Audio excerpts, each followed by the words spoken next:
I know, I like it how it's done. We'll pipe it down. Over there. They're all separated. They're all separated.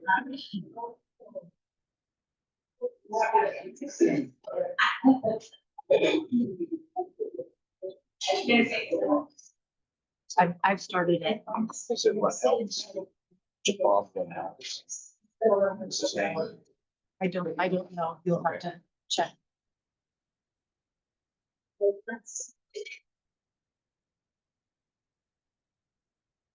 Welcome everybody to tonight's forum.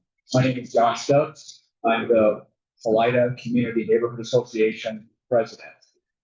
Tonight's forum gives us the opportunity for you to go ahead and view the candidates and the responses to the questions that they've already been privy to. We have actually more candidates available on your voters ballot that'll be coming up than are actually here. Some had prior commitments and some came down with the local poll. There was one candidate that, even though this person could not attend, went ahead and made a statement and sent it to us. So I'm going to have our vice president read this person's responses to the same questions that these candidates will actually have. So for House rules, we do have ask for your respect for other people, that you raise your hands and wait to be called upon. There also should have been handed a piece of paper to you for possible writing questions that you can hand to somebody else that can be read to the candidates if you don't want to receive the mic.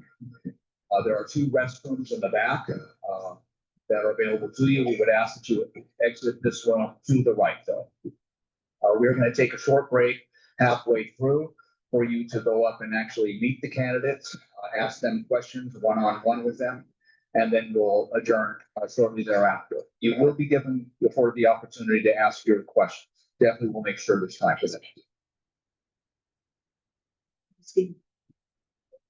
Let them know it's being recorded. And this meeting is being recorded for later viewing, and we do have an online audience as well.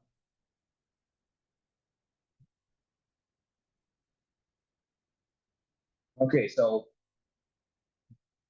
go through my notes here, pardon me.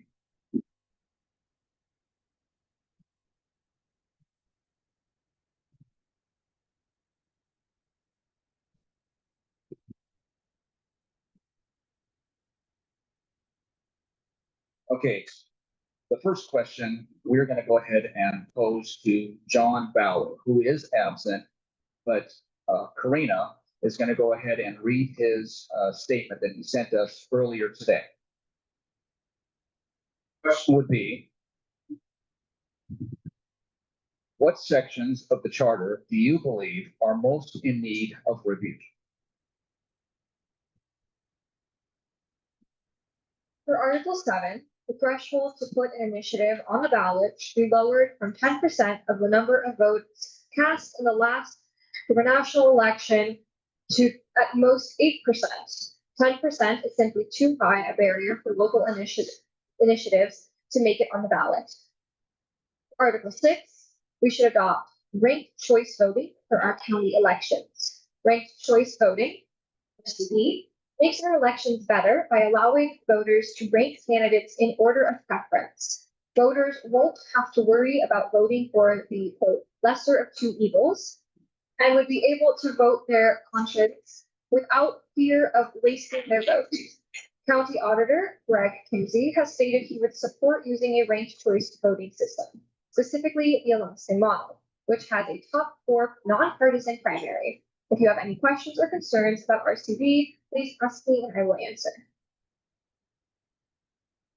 So I do want to make a note that even though the Vice President of the Felida Community Neighborhood Association has read John Bauer's statement, it doesn't mean in any way that there's any bias or that there's favoritism shown here. It's just as a courtesy to John, since he couldn't make it, that his statement could still be heard and that you could view it and understand it and use it in your decision as far as being an informed voter.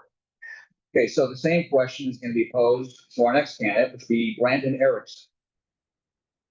So, what sections of the charter do you believe are most in need of review? Hi, everyone. I'm Brandon Erickson, and I lived here for nearly 30 years, raised my family here. I run an engineering business across the street. I love Park County. When I'm looking at how the charter should be amended, there's several criteria that I apply to look at. Are there any unintended consequences of the charter that have not yet been addressed? Our charter is only 10 years old. So is there something that was intended but didn't work out quite the right way? Is there something that the county council is doing that we don't agree with? Is there something that they're not doing that we think they should be doing? And are there any pressing needs in the community that where the charter simply is silent? There are several areas of the charter that I think could benefit from amendment. For the youngest charter, as I mentioned, there's not a lot of meat on the bones of our charter, if you will. There are other charters, the others are longer, they've had more opportunity to be reviewed and amended. So I think there are multiple sections, but if I had to choose just one, I would probably pick the section 4 financial affairs. There's a lot there that could be done that I think is appropriate, which I understand all of our questions will ask specifically about what kinds of changes to section 4 we would like, but that would be my answer. I would like to talk a little bit about ranked choice voting since that came. I don't support ranked choice voting for several reasons. First of all, Clark County citizens just rejected that. That was Charter Amendment number 10.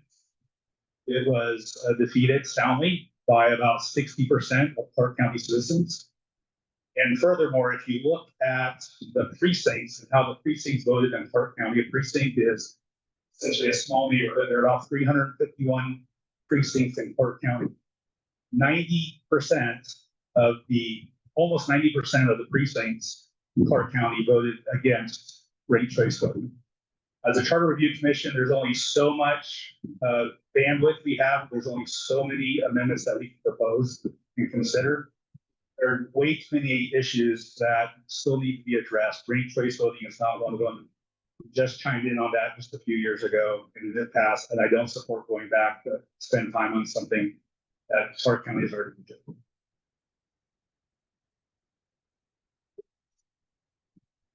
Any question? Well, hello, everyone. My name is Kathy Garber, and I am running for Charter Review District 2, Session 2. I've been a member of this community for about 15 years, and I was your elections director for Clark County for the last 15 years. That gave me the unique kind of insight to how we do our charter reviews. I would review them when they would come across my desk before as a draft, and I would review them for clarity and completeness to make sure they conform with law. I'm running because I want to bring a nonpartisan view to this because I believe our charter should be run using the guiding principles of good governance and no political agenda.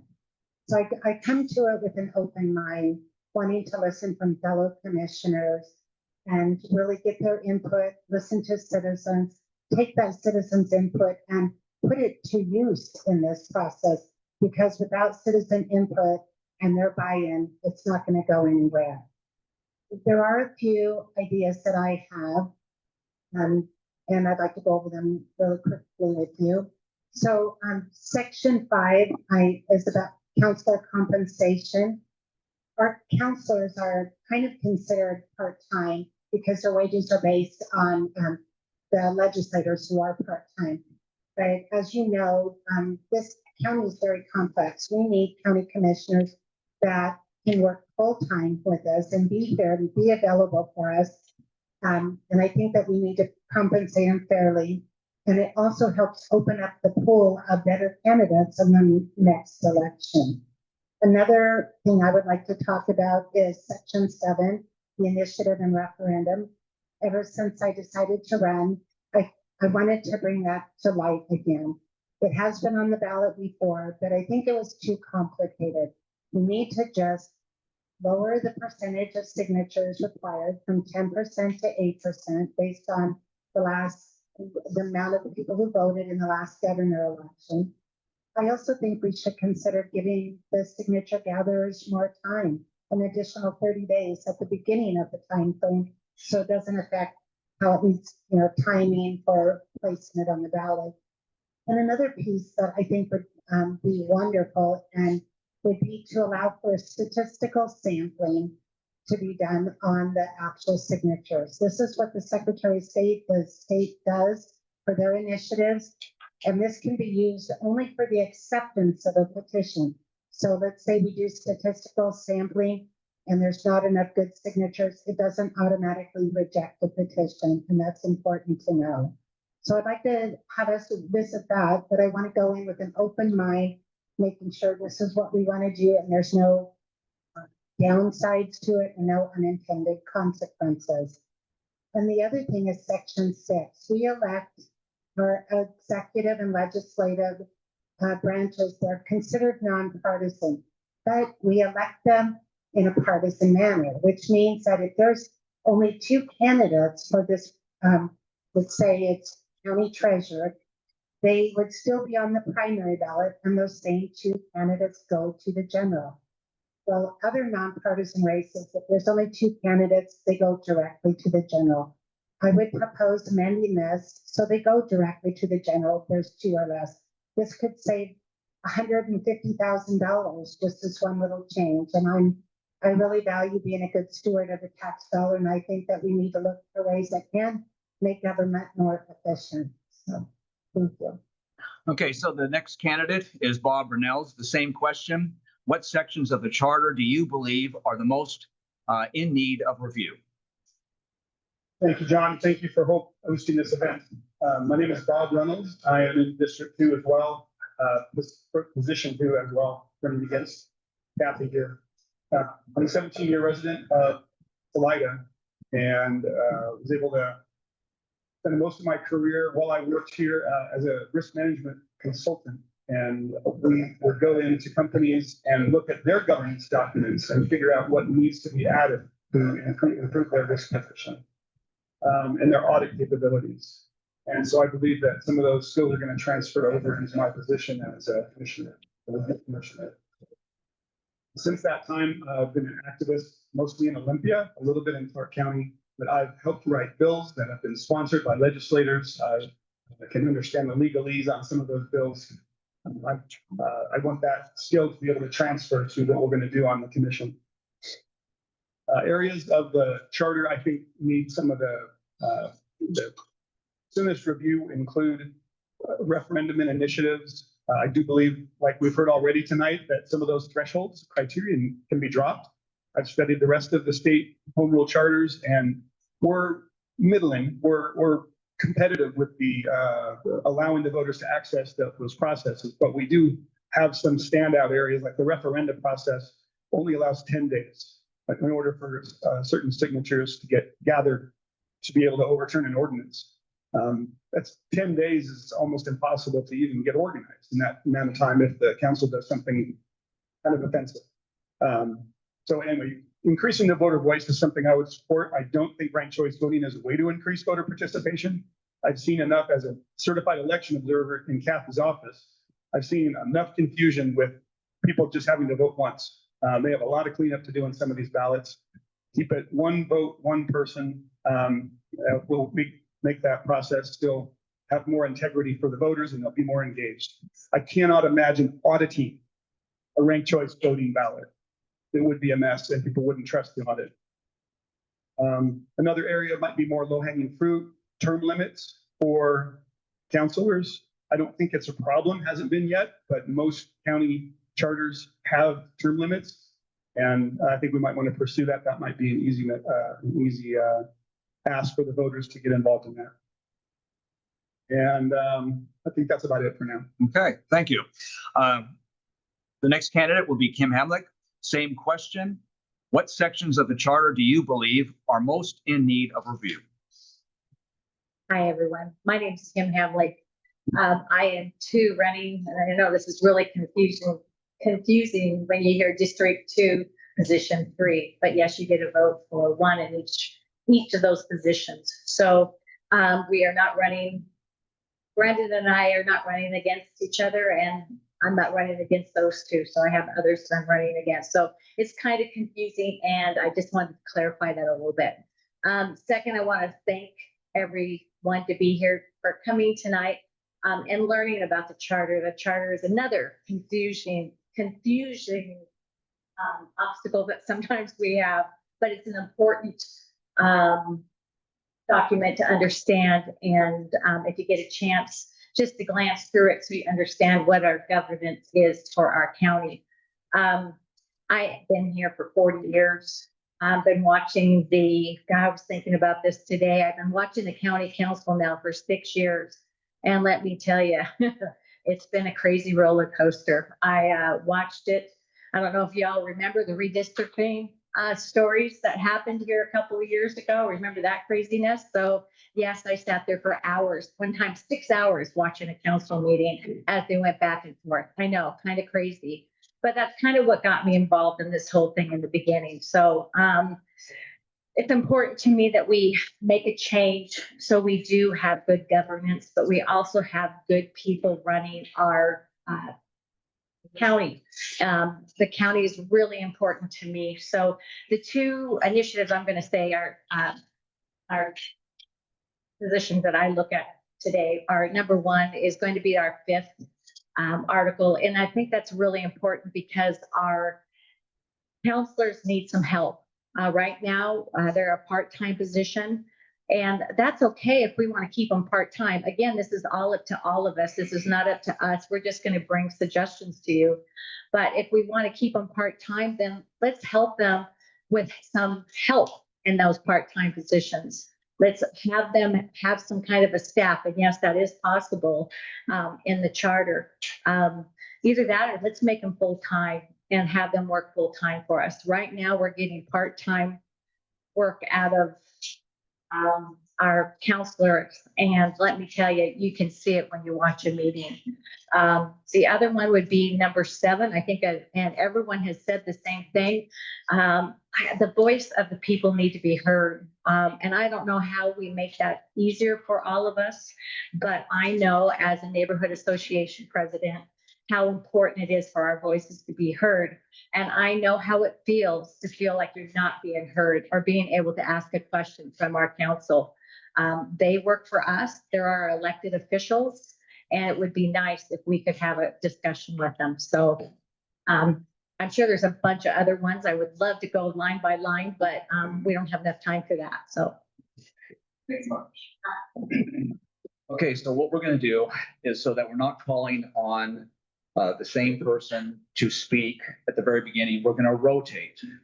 So we're going to allow Mr. Erickson to go ahead and introduce himself again to you and give some ideas as far as why he believes you should vote for him. You're asking for a general introduction, not answering specific question. Okay. Well, hello again, and Brandon Erickson. I have lived in Clark County for nearly 30 years, about 15 of that in Hazeldale, the other 15 in Felida.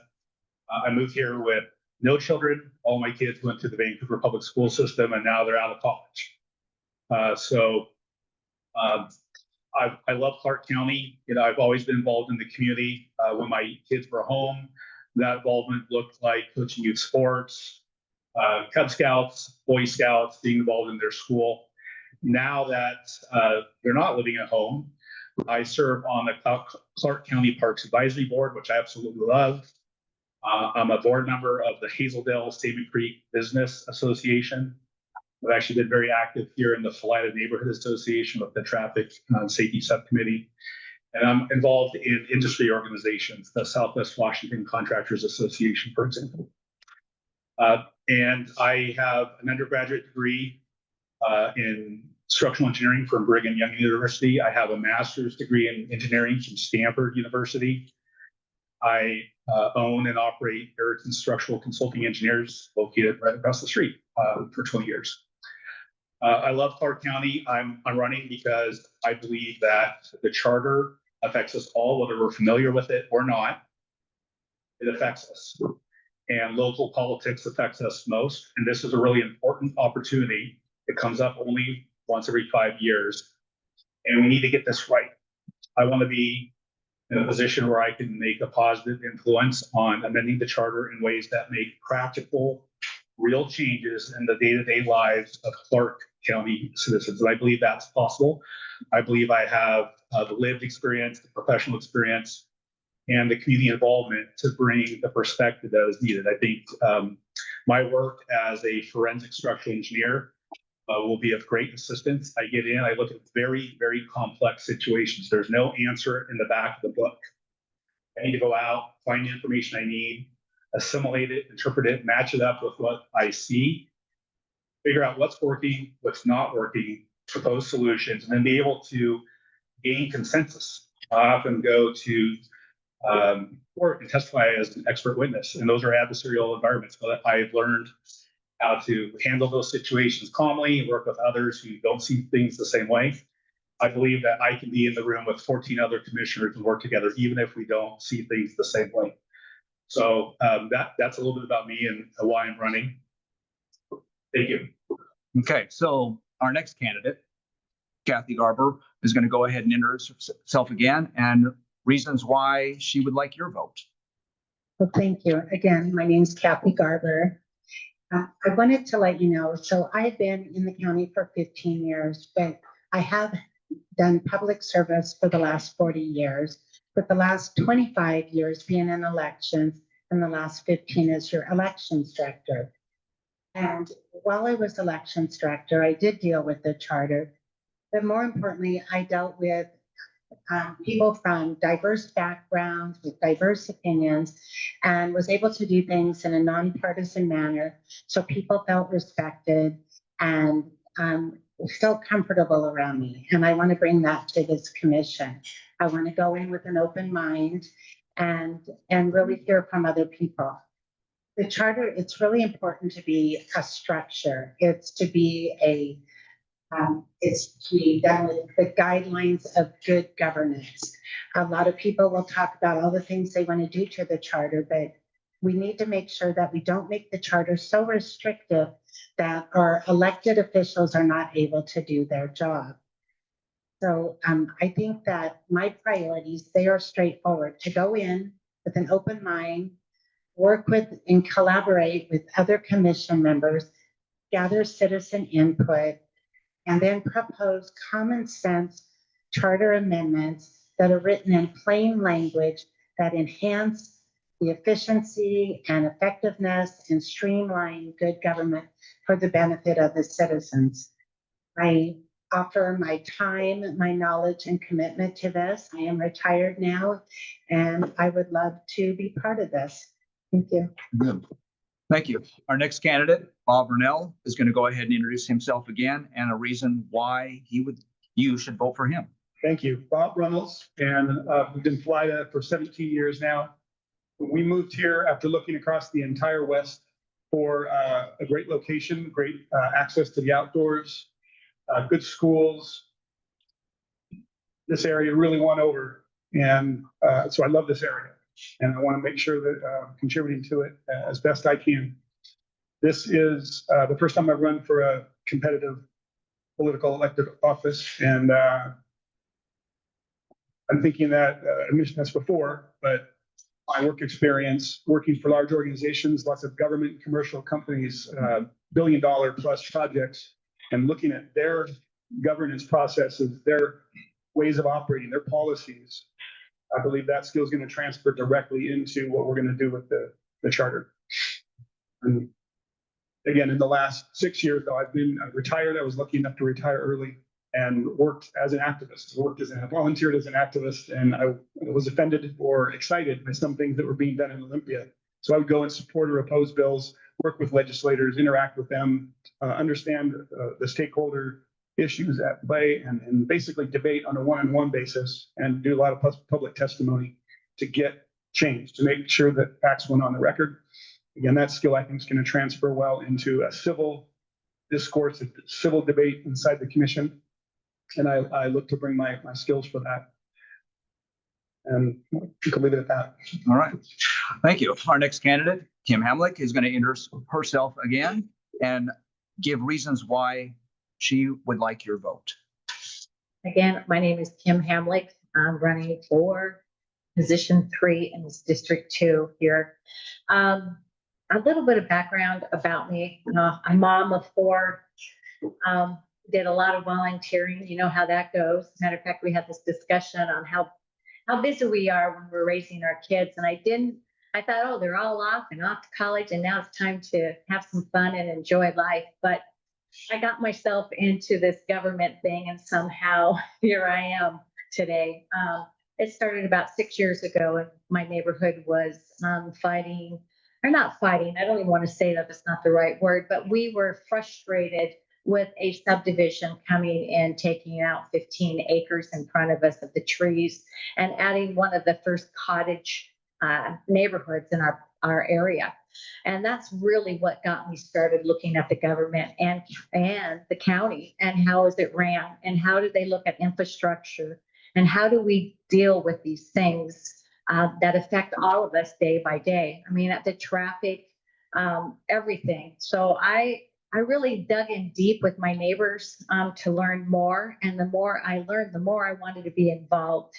So I got more involved politically, started hitting the meetings, meeting people, talking to people, and trying to understand everything and how it works. I do a lot of volunteering on top of that. And I enjoy every bit of it. I like to keep busy, as you can say. So today I've already had 3 meetings, and with this one will be my 4th. But it's fantastic because I get to meet people, I get to talk, I get to understand who they are. And I think for me, that's my strongest attribute that I have is listening to people and understanding where they're coming from. And that's what I think I can bring to this commission, an understanding of people. And I'm listening to them. The best that I can. yeah. Oh, okay. So yeah. We have another person on the line.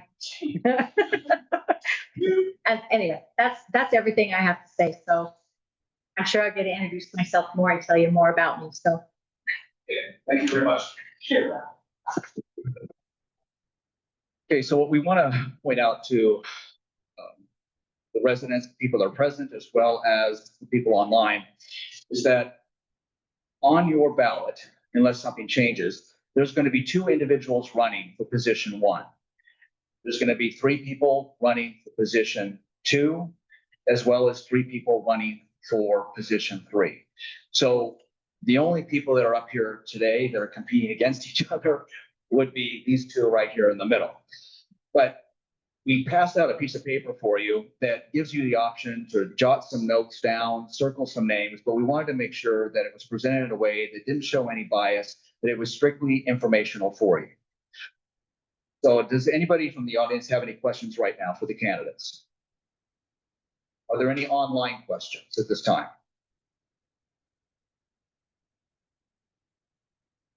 I have a question, and I'm not sure this relates, sorry. I'm not sure this question relates to Clark County in particular, but there's a lot of talk about discontinuing mail-in voting right now, not only nationally, but statewide.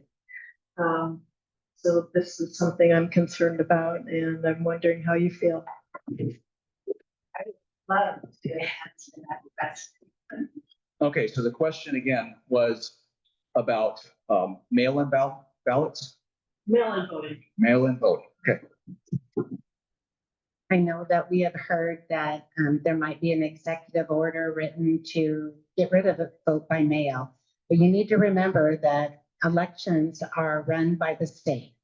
So as long as the state has the ability to do that and nothing is put in their way, we will continue to have vote by mail. But I've been talking to the folks at the elections office saying, what happens? What if the current administration told the post office never to deliver another ballot? What do we do? Well, we've got some really smart people in our office, and they would pivot and they would do whatever they needed to do, whether it's setting up 50 polling stations, they would do that, and they would do it to make sure that your voice can be heard. It's not optimal. We love the idea that people are given 18 days to review the ballot and the voters pamphlet and discuss it with their family.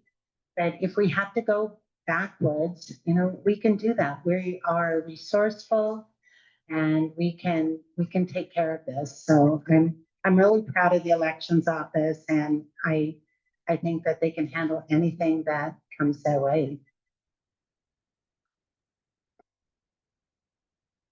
Well, this isn't a topic that the charter would deal with to begin with. So regardless of how we feel about it, one way or the other, none of us will be able to affect that topic. There's a variety of opinions on that, but the charter itself will be able to deal with it.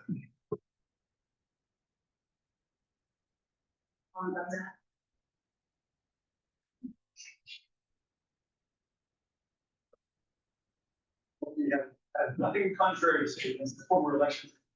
Yeah, she did a good job tonight. Okay, so the next question that we're going to ask all the candidates to answer would be, how do you gather input from the public when considering charter amendments? And we're going to take turns here, so we're going to start with Kim. Excuse me. So the first thing you want to do is start getting public input. You want to start very early and get the buy-in from the public.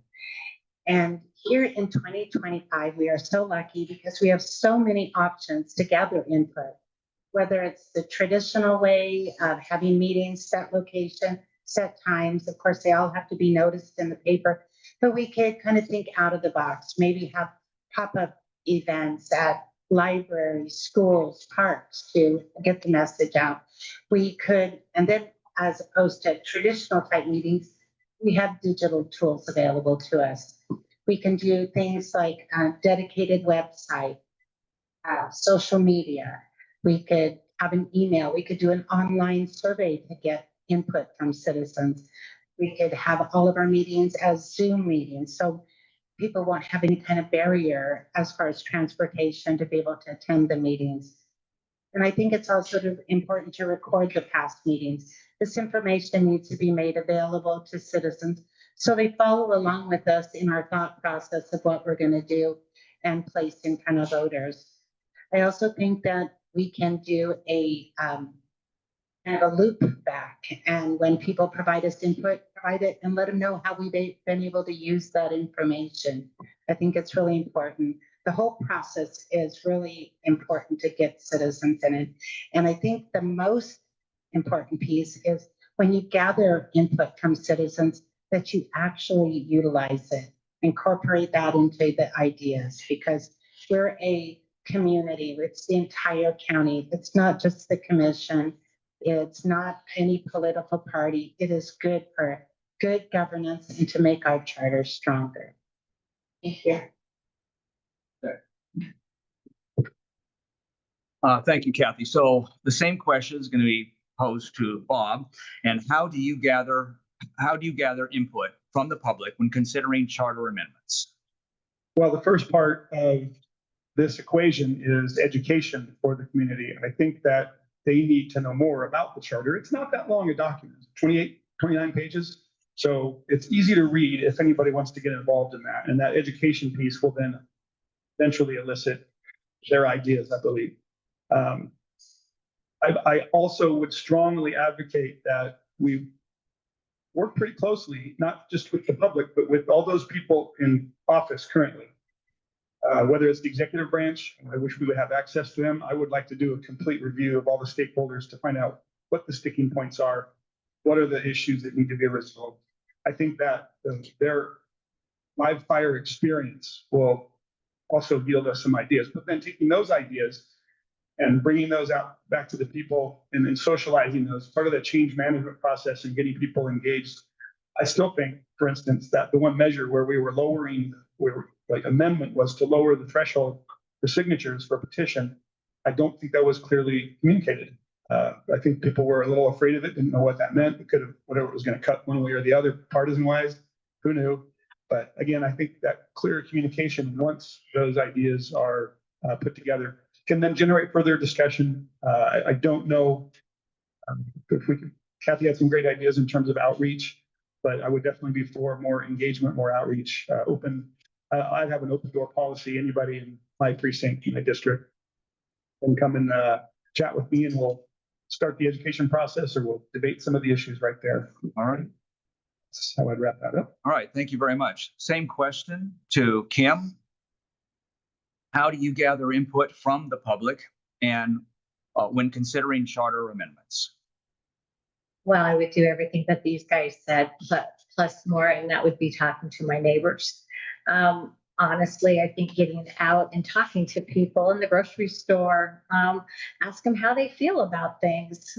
That's kind of what we do in our neighborhood. I know all my neighbors love talking to them, but not only that, just getting involved with the neighbors and things that are happening around is another way you could do it. I think surveys, having open meetings, meetings on Zoom, all those things are going to be helpful. I think the last review just came through COVID when that was happening, and we have a gentleman here that sat through that, and it was really hard for them because they weren't able to see you face to face and have these discussions about what the charter is and what do you guys want. I think that's such an important question. How do you see us, and what do you want from the county, and how do you want us to make it better? So again, like I said, I would do everything that they're doing plus more, and that's just getting out and talking to you all. So Thank you. Our next question is going to be addressed to Bob here. Oh, I guess 2 more answers. Thank you. Got to the end of the line. Thanks for keeping. Are you going to read John's? Did he submit a correspondence? Okay. After me? Okay, thank you. Well, I think there are 2 phases of the public input process. I feel a responsibility to voters and to the public to come into the review commission being as informed as possible. I'd like to share with you how I've been doing that. And then I have some vision for how we will continue to gather public input once the commission is seated. So in my profession, I've learned firsthand that the quality and the reliability of your decisions, your actions are fundamentally based on the quality of the information that you have. And so with that in mind, I have been spending a tremendous amount of time getting out and finding just exactly what does the public think. So to start with, since Labor Day, I have been to 2,000 doors across District 2. I've met people at their door, in their driveway, out walking their dog, and I've asked them, and I've heard directly from them what they think are the greatest concerns. I've also noted what they haven't said. I went to Felida Park. I had a meet and greet in mid-September, and parents were out there with their kids in swings and watching soccer games, and I had a whiteboard up where I let people tell me of these choices what's most important to you. Lived here for 30 years. I know a lot of people. I know my neighbors. I go to church with them. I ask them. I have met with the people who must govern according to the charter. I've met with many of the current city council members. I've met with past council members. I've met with our county manager. I've met with people who were on the original freeholders, some of the original freeholders, folks who helped craft the charter originally. Met with people who were involved in the last charter review commission. I'm involved in business associations, the people who are affected by the charter itself. I run my own business. I know how it affects me. So I gather all this information so that I can come in as well informed as possible, not just what my own preferences, but truly understanding what you and our neighbors are thinking and wanting. Once we're seated, once we're on the commission, so I envision we're all going to come in, we're going to whiteboard our ideas. That's, we all have some ideas of our own, and we will talk that through. And then I think we have a duty to try to bring some consensus to those topics, distill them down to a manageable number where we can have some agreement. But then before we decide, these are the final amendments that we're going to take to the voters and put on the ballot. I think we need to continue to be out talking with the public. So for example, let's say we as a commission think that there will be 5 amendments on the ballot. And for comparison, the first Charter Review Commission put 7 on the first ballot. So 5. Before we decide as a commission, what are those final 5, I think we should go out to the public with 8, 9, 10 prospective ideas, candidates from which those 5 would come, and say, what do you think? Which ones do you prefer? And then once we distill that down to, again, say perhaps 5, continue to refine those with public input. I see that happening in a variety of formats. Since we are going to be elected from districts, this is District 2. I think we should have district meetings in every district. We should go out to business organizations. We should go to the different political parties. I mean, we should get as much input as we can along the way. And with the goal of hopefully having amendments that have buy-in across the county and they pass.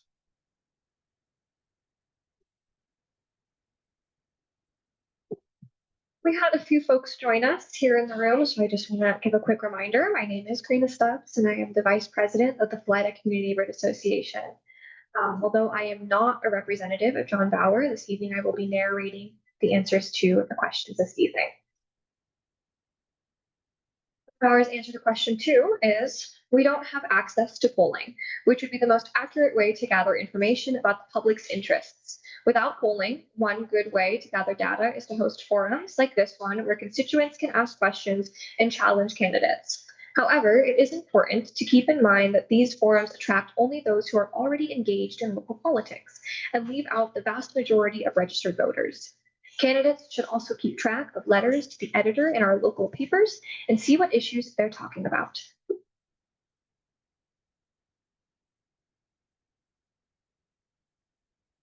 Okay, so the next question is, are there any specific powers or responsibilities of elected officials, such as councilors, county managers, or other executives, that you believe should be clarified or adjusted? And we're going to pose this question to Bob. Thank you. The balance of power, I think, is the topic really between the legislative and executive branches here in our county. So the councilors, the elected councilors, the other elected officials, and then the county manager and all the executive branch employees that really report right to the county manager. When the charter was launched in 2015, it really swung the needle of power away from the legislative branch into the county manager executive branch. I think the needle was swung a little too far. I'm encouraged that recently the council has a new ordinance and a new review process they're going to roll in place to hold the county manager a little more accountable with some metrics and some performance reviews. That's a start, and we would follow up on that. I would like to follow up on that to see if there's anything more tangible that we can do to manage the ability of the councilors, our elected representatives, to be able to make sure that they can manage some of the day-to-day operations of the county if there are sticking points. Again, this all depends. I've talked to both the Chair Marshall, and with Glenn Young, and when I asked them point blank, what are the issues? What's the friction between you and county manager? And there are all those offices, and they really didn't say anything. They didn't identify anything that needed fixing right now. So again, I would probably, if elected, I would probably want to put a survey together. We could, as a team, block out questions where we could really try to get down to what are the issues, how can we make things smoother, and we'll seek a better balance there. Okay, so the next question is going to be posed to Kim, the same question. Are there any specific powers or responsibilities of elected officials, such as councilors, county managers, or other executives, that you believe should be clarified or adjusted? So I have, like I've said, I've watched the county council now for the last 6 years. And it's interesting to me. So yeah, I do think there's some things that need to be adjusted, and I'm not sure how that's going to work. I do like the balance of power that we have, but somehow we have to get to a point where we have policy on one side and the people following that policy and making that policy happen on the other side. So I guess what I'm saying is, how do we make that happen? In the charter, I'm not 100% sure. It's a really difficult thing because I believe right now, as I see the counselors, it's always a reactive action, if that makes sense. So they're always reacting. They're always like, it's a crisis, something's happening, and I don't see a lot of policy being built from them to make our county stronger going forward. And I don't know how we make that happen. I mean, I believe it's happening in the other 6 charters that we have in the state. I'd really like to see how their meetings are held, because I do have to believe that it is happening. We are so young and we are so new to this new adventure that we're going on between the powers. And I know that sounds funny that when I say between the powers, it's really not. We just have the executive branch that is really in control of making the policy that the legislative, put forth happen. But we haven't made that adjustment yet. And I'm assuming we'll do that with time. But if there's something we can do to help either side, I think we should look at that. As far as all the other electives, honestly, I'm pretty happy with them all. I think their power structure seems to be pretty good. I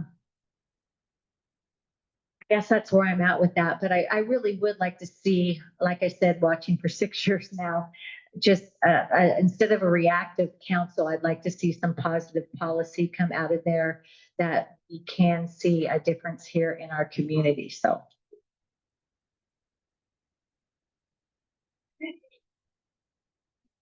John Bauer. At this time, I don't believe any powers need to be adjusted. However, the question of whether certain executives should be elected or appointed is an important one. The county manager is currently an appointed position, and I believe it should stay that way. This is a technical position that should serve the council, and opening it up to an election could unnecessarily politicize the process. The county manager should be an employee like any other member of county staff.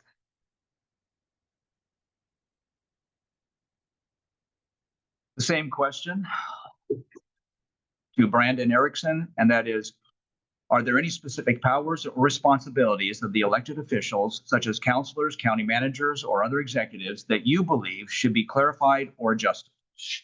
Yes. So I'm not going to get into the balance of power between the legislative and executive branches. That is a significant change that came to Clark County by way of the charter. But I do want to talk about a responsibility, which is part of the question, and then also talk about the county manager. So first of all, the charter has language in it that addresses the appointment of members of the county council to the boards of other organizations external to the county council. For example, and one that's been in the news a lot is CTRAN. And you may know that there was some controversy over the removal of one of the representatives of the county council from the CTRAN board, happened to be the county council representative from this district. I don't want to get into why that happened. I do want to focus on what could the charter have done to have made that go better or prevented it in the first place. Right now, the charter simply says that the council can appoint members to represent it on external boards. That's great, but that's all it says. It's silent with respect to whether or not that person who goes out and sits on another board is required to vote according to the majority wishes of the council. And they vote their own conscience. Do they vote according to the desires of their district that they represent? Which is it? Okay. There's a variety of opinions on that. And that caused some concern and commotion. And I think the charter can and should bring some clarity to that one way or the other. Also, there was some discussion about whether or not the council has the authority to recall someone who they have previously appointed an external board. Should there be some structure around that? I think yes, so that we avoid the kinds of situations that we just went through. So that is one change that I think would be appropriate. And then the other one I'll mention, it does revolve around the county manager. And I think it's important to be careful when we talk about the county manager, that we talk about it in the context of the position, not the person. So the county manager was a position that was created by the charter. And I believe one of the unintended consequences, something I referenced at the beginning of the charter, is that the county manager has essentially become probably the most influential, if not the most powerful position in the county. They're not elected, they're appointed by the council. That position is supposed to serve at the pleasure of the council and implement the policies of the council. I think that's still possible, but it's not actually working out that way in practice. I would like to see the council provide some public performance criteria for the county manager, but not just that position personally, but also for the departments that report to that position. Now, there was a mention that the council is moving in that direction. I think that's great. I'm going to be watching that very closely. And if they get far enough down the path on that topic, then we may not need an amendment on that topic. If they don't, then I think that's something that the commission should address. All right, thank you very much. The next candidate, Kathy Garber, same question. Are there any specific powers or responsibilities of elected officials, such as councilors, county managers, or other executives, that you believe should be clarified or adjusted? Thank you. So when we created the county charter, there was a lot of things that were going on. There was really an initiating action that caused us to become home rule county to begin with. And we needed that separation of legislative and executive powers. They called it the firewall. And that was really important because just the legislative group had all this power. So I think it's important to have that separation of powers. But I think it's really important to remember that our county council is elected, our county manager is appointed. There should be some accountability of the county manager to the county council. They should be able to have input, influence the county manager in the decisions. But I think we need to remember it is not so much the structure of government, but it's who's in office. A lot of people want to make all these changes based on who's sitting in office, but that can be kind of short-sighted. We need to look at, are these guiding principles good no matter who's in office? And if those are good guiding principles, then we leave them alone and we look about who we've already elected. Maybe it's time for new leadership there. So it's really more about the people in government, not so much the structure. I do think that the county manager should be a bit more accountable and the county council have influence over him. But other than that, I feel like it's worked pretty well. We are a new home rule county.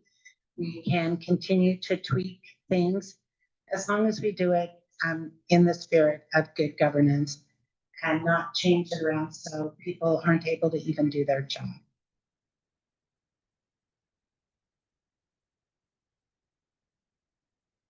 At this time, we're going to go ahead and take a break.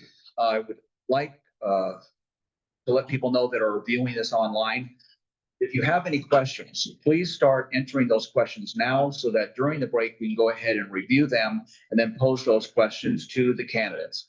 Please identify whether it's a general question not meant for any specific candidate, or if you want that question directed to the candidate of your choice. So again, we're going to take a 10-minute break starting now. Be back online in a minute. And we'll leave the chat open so you can type your questions in the chat if you have any questions you want to type into the chat.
Okay, the microphone's on again now for the people. Partly Kim. Yeah.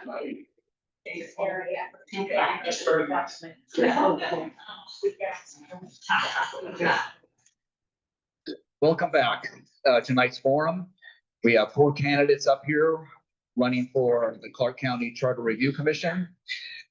We are been rotating as far as their ability to respond to a question, making sure that not one candidate is able to dominate it. Again, there's no bias here. It is just a way of introducing the candidates that will be representing you in this upcoming election. So for this next question, this is going to be addressed to all candidates, but we're going to start with Kim. How would you approach evaluating the Human Resources Provision, Article 5, and the Budget and Financial Administration, Article 4, for potential updates? Wow, line by line. And I just start there. I mean, really, that's a big one. Just line by line, honestly, and seeing everyone's opinion on what we should do there. The budget. That's the budget's a really difficult one because what can we put in there as a charter review deals with county issues. We can't do anything with state. Our taxes come through the state. Yes, we do have some taxes that come through the county, but how do we define that and what we can do? So a line by line is the best answer I'm going to give with that, and I'm going to stick with that answer. So. Okay. Thank you. Bob, same question. How would you approach evaluating the Human Resources Provision, Article 5, and Budget and Financial Administration, Article 4, for potential updates? Thank you. In terms of the HR provisions and the processes that currently exist, I would want to talk to the department heads and understand if there's any issue going on there. I don't have any current knowledge of HR issues. I know that it's interesting the county manager is not subject to the same HR rules and provisions that the rest of her employers. Oh, so that's interesting, but I think there's a purpose for that, probably a firewall in terms of conflict of interest, maybe, and how the HR rules are run for the rest of that department. The fiscal administration section, I would go about that by pursuing the potential for a balanced budget measure. I do consistently hear from counselors that they're operating in this kind of fuzzy world of budgeting, and they call it a structural deficit. And apparently they've had a structural deficit for 10 years, but luckily we grow into tax revenue. I think that that's not a great sound way to be doing budgeting. I am a fiscal conservative, and I don't like debt, and I don't like budgeting things that aren't going to be lined up to be flush at the end. We can't print our own money. We can issue bonds, but that's more for buildings. So I don't want the county to go into debt, and that's something I would want to pursue in the fiscal administration section. All right. Thank you. Kathy Garber, same question. How would you approach evaluating the Human Resources Provision, Article 5, and the Budget and Financial Administration, Article 4, for potential updates? So I believe removing any kind of authority from the county manager or the county council or dictating specific policy could have unintended consequences. So when we're reviewing charter amendments that affect HR or affect finance, we really need to look at that. Look at the pros and cons and make sure that we're not doing anything that restricts it. I know there are some people that talk about requiring 4 out of 5 yes votes from county council to approve any tax measures. And I am really concerned about that because it could limit the responsiveness for the county council in times of emergency. It can cause political gridlock. It can delay projects, and it can shift costs to fees where it might just affect a certain group and not everyone fairly.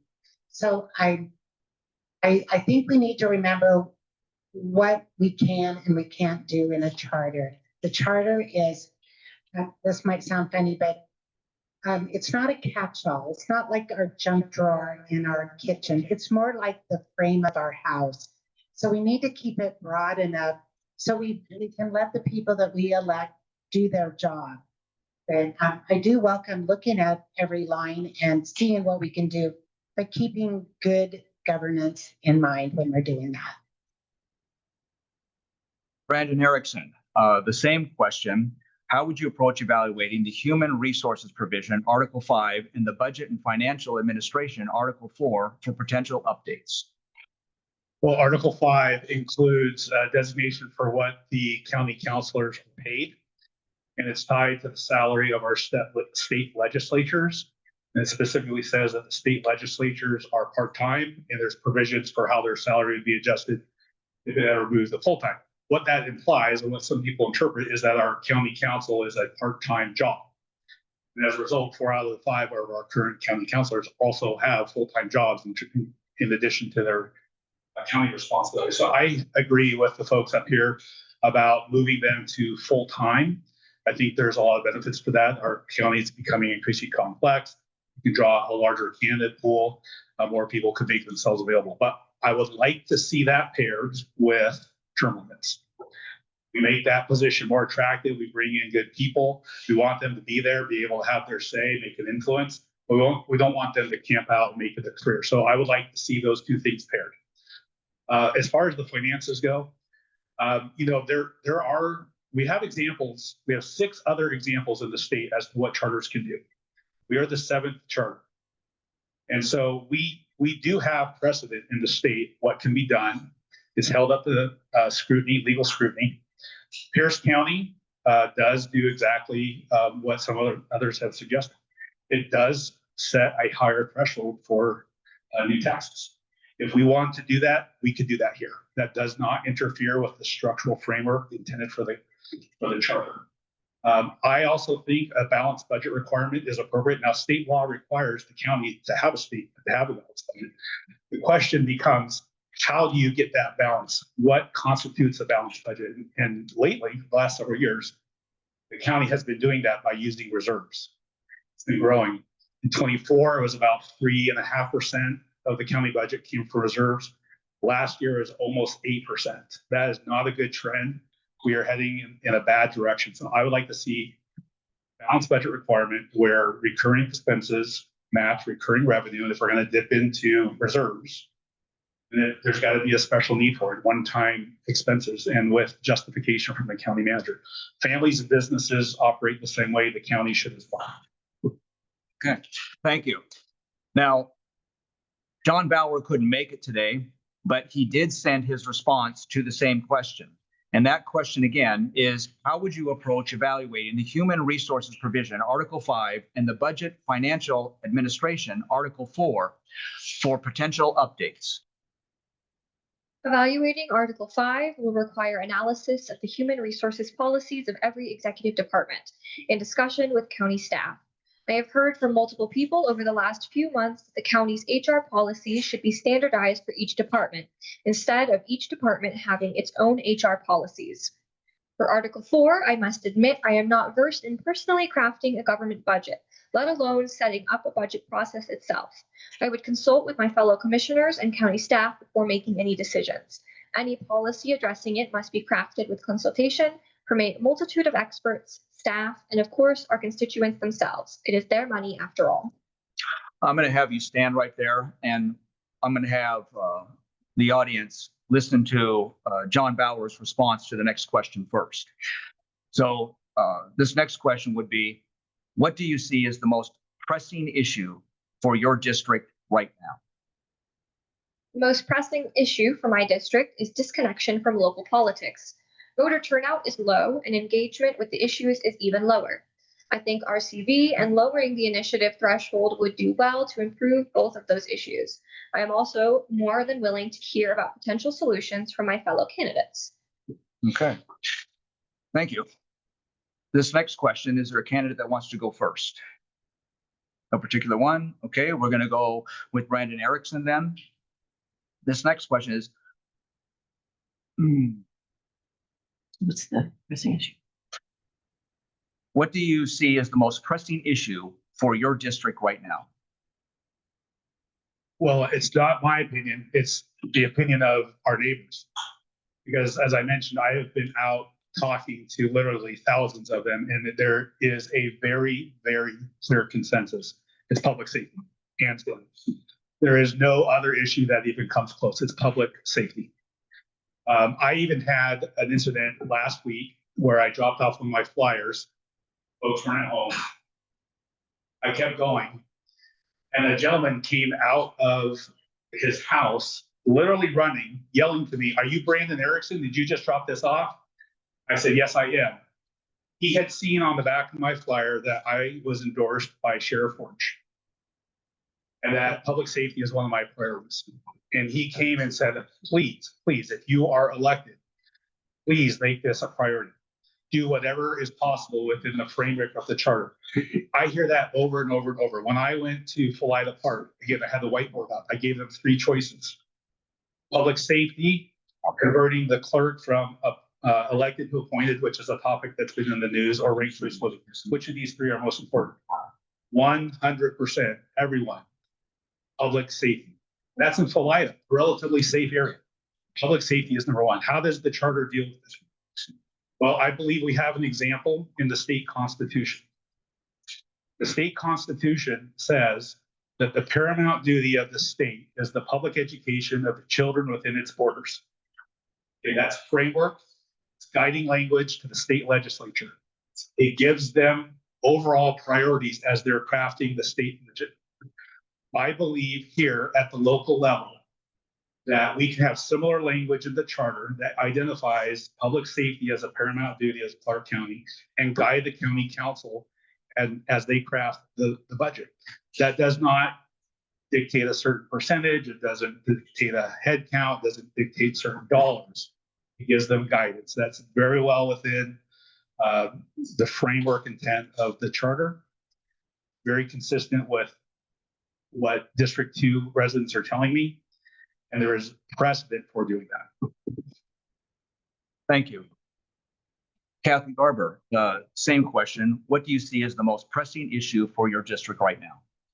So I have to say this question threw me a bit, guys. When I think of the Charter Review Commission, I think in terms of the whole county, not just my district. My district's important to me, though. We are mostly residential and mostly unincorporated. Public safety has absolutely been the most that I've heard from citizens. There are citizens also that are worried about being incorporated into the city of Vancouver. There are people worried about affordable housing, how they can't even afford rent and they have to rent a room at somebody's house. These are all concerns, and they're big concerns. But we have to ask ourselves again, is this something that we want to put in our charter? Making public safety is already a priority with the county council. Their general fund budget's around $190 million. 75% of that goes to the law enforcement umbrella, jail, sheriff, prosecuting attorney, juvenile justice. And the last 2 years alone, the sheriff and the jail have seen a 32% increase. So I think you can't say that it's not already a priority. It is. I think that it's just really important to look that we need to make sure that our county council can do their job. And if you don't think they're doing their job, then we need to bring in people that will. Let's leave the structure loose enough so we can have them continue to do the job. So thank you. Thank you. Bob, same question. What do you see as the most pressing issue for your district right now? I'm almost going to be a broken record on this, but it's public safety.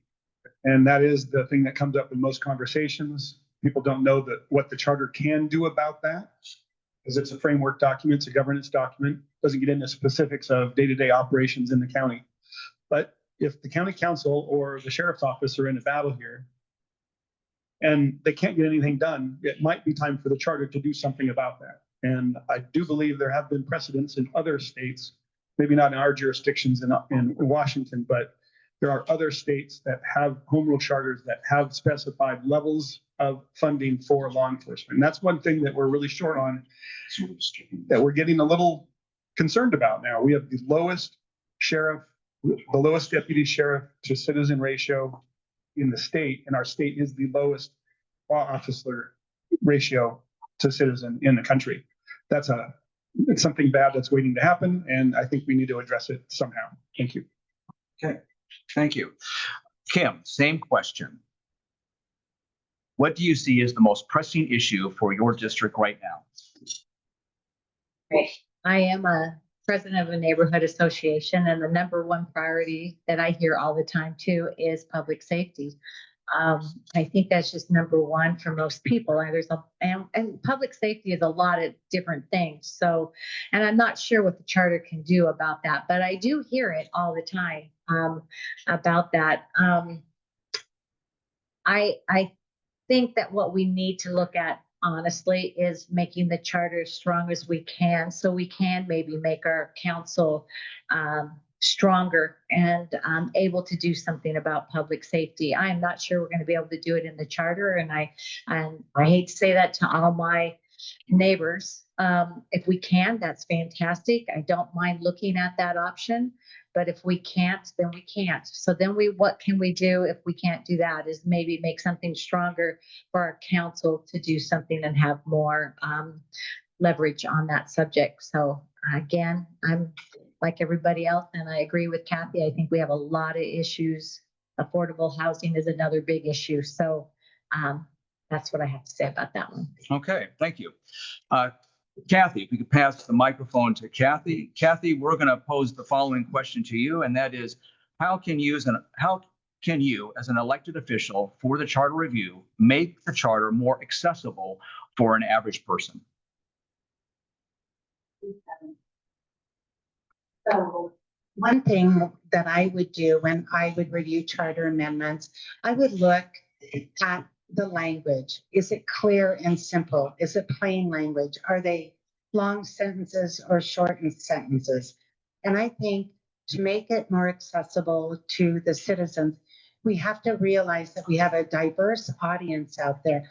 They might not understand certain jargon. So we need to write it very plainly. We also need to consider providing it on our website in alternate languages. There are people that English is not their first language, and they need to understand what our charter is about. We have a large community that the deaf community, and they don't read things the same way we do because that's not how they speak. So I would consider maybe doing ASL videos and put them on our website. There are so many things that we can do to allow and just make it more accessible. So I think just writing it clearly, thinking it kind of, not low education, but kind of write it for a younger group so people really understand it. Okay, thank you. We'll go with Brandon. Same question. How can you, as an elected official for the charter review, make the charter more accessible for an average person? Well, I think the original freeholders, the folks who put the charter together initially, had it right when their goal was that the charter should be understandable to someone with a high school education, approximately. So we should continue that practice. When you read the charter, it's relatively plain language, understandable to most people. We should not divert away from that. I agree with trying to make it readable, accessible in as many different formats as possible. But I also think that, that there's not many people who understand the charter because they don't know about the charter because they haven't seen how it affects them. I think the number one way that we can help people feel the charter is accessible to them is to use the powers that it gives us, such as the powers of initiative or referendum. 10 years, no one's been able to use it because the signature thresholds are too high. I also think that not just for initiative or referendum, we should lower the thresholds for charter amendments. There's actually 3 ways that the charter can be amended. One is the Charter Review Commission, which we're talking about a lot. County Council can propose them. That's happened. There's a third one, and that is the public can propose an amendment. But that threshold is so high, it requires signatures equal to 20% of the folks who voted in the last gubernatorial election. That will never happen. That option will never be used. So we need to lower those thresholds. We need to extend the time frame. Once people see how the charter can be used as a tool to improve things, it will start to become more real to them and accessible. So I would definitely support that. All right, we'll pass the microphone all the way down to Kim. Kim, we pose the same question. How can you, as an elected official for the charter review, make the charter more accessible for an average person? Again, I'm going to agree with everyone else that they said, but I think keeping it simple is really the key. It is right now really easy to read compared to a lot of government documents. So that's really nice. And then also being able, I think sign language would be a great tool to use. We have a large deaf community here that would be wonderful to do, and plus other languages, and just getting it out there in any form we can so people can understand that. So I know I sound like a broken record, and I'm sorry. No worries. Bob, same question. How can you, as an elected official for the charter review, make the charter more accessible for an average person? So as we are going through the process of proposing amendments and perhaps maybe doing some polling, I guess we may or may not be able to do that. Straw polls, something else to check the public interest as we formulate our final list. I do like the format. I've grown used to the format of the resolution where you do whereas, and those examples are concrete reasons that people can hopefully identify with as to what's going on. What's the rationale behind the need for this amendment we're about to propose at the therefore section. And so maybe there's a clear, simple way that we can communicate that with a few, whereas this is going wrong, whereas this needs to be improved, whereas this is why we want to have this amendment, and then to put the amendment language out there. And again, I'll definitely go with simple. That's one of the things I was, I wouldn't say it's a skill to simplify everything, but that was part of my job when I was a risk management consultant. You had to make things simple enough to make the change management process happen through the organization. Thank you. All right, thank you. And again, Mr. Bauer is not here today, but he did provide a statement to the same question. How can you, as an elected official for the charter review, make the charter more accessible for an average person? Making any part of local government more accessible is a challenge. Most people I've spoken to don't even know what the charter is. Although it is not technically correct to call it the county's constitution, it's the best way to give the average voter a good idea of what the charter even is. In any of our public speaking on our candidacy and when we're out there canvassing. Everyone who wins the election should use their platforms to promote knowledge and education about the charter. In particular, we all need to practice our 30-second elevator pitches explaining what the charter is.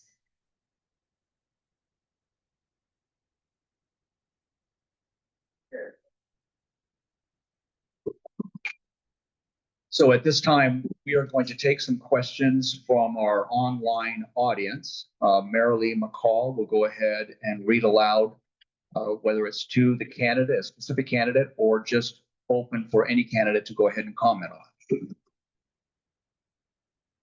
Okay, we've got two questions that have come in from outside. The first one is from Pat O'Neill. That question is, let's see, we'll start with Bob Reynolds. And that question is, how best do you feel that the rural Clark County members of the review committee and the urban members can best balance the importance of the different views of both populations? So the rural Clark County members of the review committee and the urban members can balance the importance of the different views of both populations. I would consider that question to be kind of self-evident with how the commission will have to work. District 5 is the northern section of Clark County. I would call that the rural. And District 1 would be the urban, which is downtown Vancouver. East Wide is in the middle here, District 2. I don't know if I have any great answer for that, except it will all be worked out in our civil debate as we go through the process. Okay. Okay, pass it to Kim.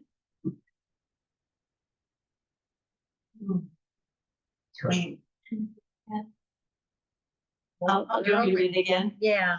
Okay, how best do you feel that the rural Clark County members of the review committee and the urban members can best balance the importance of the different views of both populations?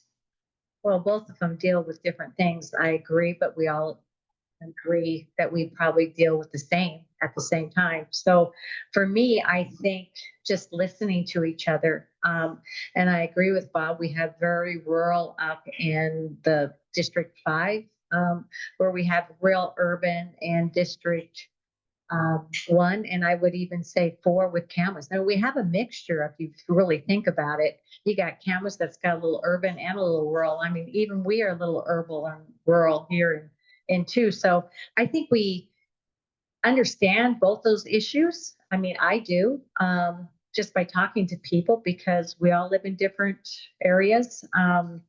So I just think listening and working together on coming to, maybe we might have to compromise on some things, but really working together.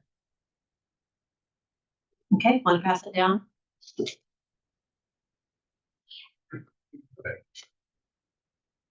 you want me to read it again?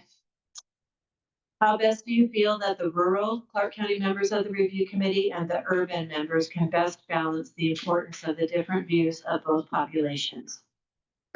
Well, I think the best way is to listen to each other. We all come from diverse backgrounds with diverse opinions, whether we're rural or urban or culturally different. But if we listen to them and be empathetic to where they're coming from, I think we have common ground. We live in a wonderful county that we want to protect, and we want to keep it wonderful, even though there are some issues. So I think this isn't as big of a concern, because we are all Clark County residents and we want what's good for our county. And to an urban area would want something good to happen in the rural area, and vice versa. We are one group, and we need to lift our county up. We need to work together. We need to keep politics out of it, and just really make our charter strong and make it customized for us, and make it just good, efficient government. And I think the rural and urban part fixes itself.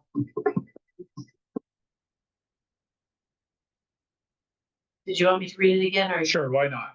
Okay. How best do you feel that the rural Clark County members of the review committee and the urban members can best balance the importance of the different views of both populations?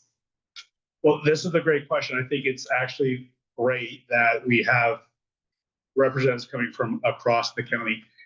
You know, we, regardless of where we live, if we're in downtown Vancouver or if we're out in Yackle, Amboy, we all rely on some of the same services from Clark County. We all pay property taxes. You know, we all rely on certain services from the county, the judicial system. So there, we have a lot of commonalities regardless of where we live. I think charter amendments that recognize that will blend different portions of the county. And I think the last Charter Review Commission did a great job when they proposed an amendment that clarified who gets to vote on certain amendments. They made a distinction between people who live in unincorporated Clark County and those who don't. That was a recognition of this issue, in my opinion. So I think as we come together, we recognize, where do we have commonality? Where do we each rely upon county services or county governance in the same way, regardless of where we come from? Charter amendments that recognize those things, I think, will be the strongest and have the greatest chance of passage. Thank you. Then we have one more, and this question comes from Patty Sexton in the neighborhood. That question is, given that the 2020 Charter Review Commission made a recommendation charter update that has not been fully implemented yet, what ideas do you have to make the work of the commission effective in a timely manner? Let's start with, I started with Bob last time. Let's start with Kathy this time. She's got the mic. There's a lot of confusion over what. Yeah, I'm not quite sure what thing that they're talking about that has not been implemented yet. Okay, Patty, could you unmute and let us know what hasn't been fully implemented yet? that you're speaking of? Okay, can you hear me? Yes. Earlier in today's meeting, someone mentioned that um, there was a action taken by the previous commission. And as a sort of side note, it was mentioned that the um, the commission's, I can't remember whether it was a recommendation or something that the county what took from the commission had not been fully implemented. And that's about, 4 to 5 years. So I'm just sort of wondering what takes so long and what could be done to make things happen in a timely manner when the work of this commission is so important. Okay, we have Chet Green here, who was on the previous charter commission. He's shaking his head that he's not aware of anything that hasn't already been implemented. So I think we're going to have to research what that is. Okay, I was wondering if it might have been maybe it's, my mistake in not understanding the comment that was made earlier in today's meeting. I think a good way that we can maybe compromise this question is just maybe timeliness in general. How can you guys, charter members? I was thinking what she might be referring to is I had brought up how the county council was deferring a kind of charter amendment to the Charter Review Commission, and that is regarding the changing a county clerk to appointed rather than elected. And I think it's important. Yes, I think that was it. It was, okay.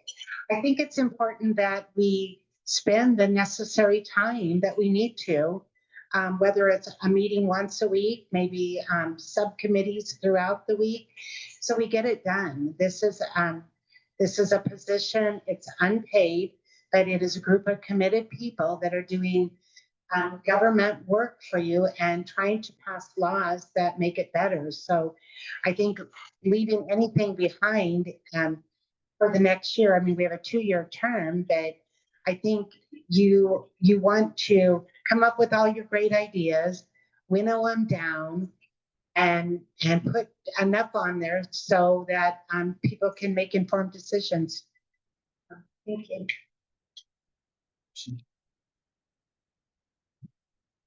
I don't have anything to add on that. Okay. Did anyone else have anything to add? If we're talking about timeliness, I think that's important. I think that's a really important topic. I spend, my days looking at schedules and projects and figuring out deadlines, working backwards and making sure that all the steps are in place. That's going to be our task as well. We have a deadline by which our work needs to be completed so that amendments are ready to go to the ballot in time. So when we get together, I think one of the first things we're going to need to do is come together with a detailed work plan. Figure out just how are we going to reach out to the community? How many meetings are we going to have? When will they be there? Are we all going to go? Are we going to break up into subgroups? What's that look like? Those are important details because that affects the schedule, and we have a schedule that we have to meet and still do quality work. We got to meet timeliness and quality.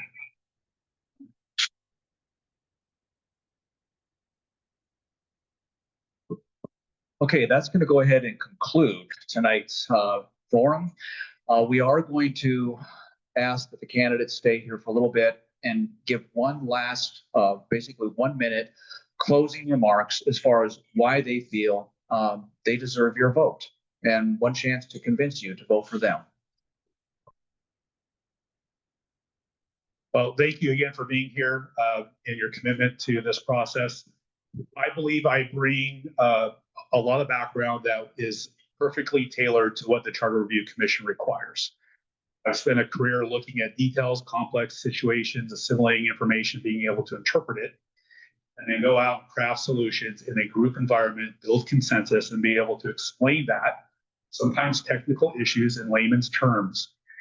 Do that sometimes when people agree with me, and then other times when they don't, and be able to still reach consensus.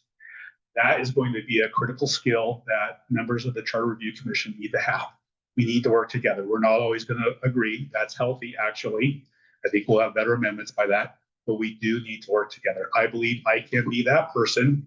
I'm fully committed to this, and I would ask for your vote. Thank you. Okay. Thank you again. Thank you for hosting this. I believe that the charter is not a catch-all and that we need to keep it broad in scope. I think that we should, my top priority and mission is to listen and to gain consensus and collaborate with citizens and collaborate with other fellow Charter Review Commission members, because this is a very important job. And my mission is to do the best job possible. We don't know what we'll provide out there as far as charter amendments, but we need to be very thoughtful in it. I ask for your vote, and I am very proud to do this. I'm endorsed by quite a few folks, Clark County Democrats, 18th and 49th Ledge, local IBEW 48, and former Charter Review Commissioners, along with current county officers. So thank you. All right. Thank you, everybody, for being here.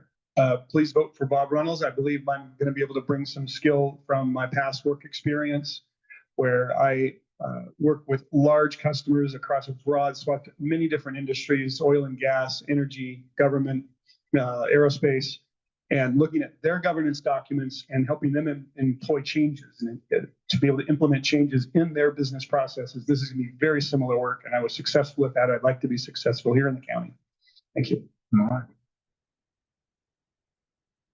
And thank you guys for being here today. And it's really a pleasure to have a moment to talk to you about the charter. But I just think I bring to this position a mom's point of view, a neighbor's point of view, a county person point of view, and a heart that loves this county.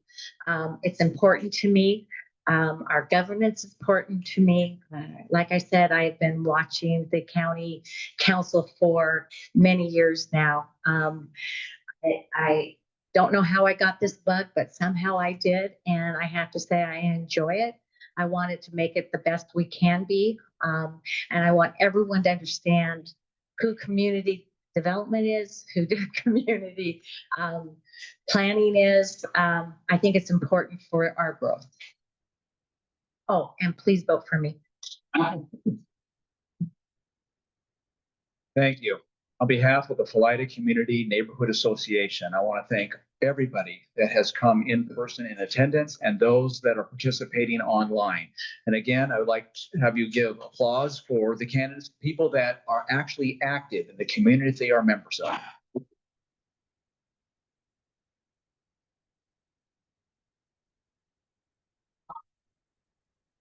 If you have any questions, we are going to close this up.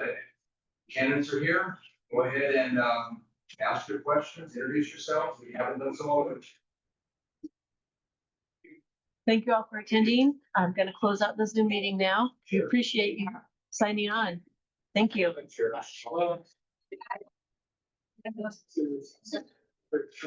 Thanks for coming.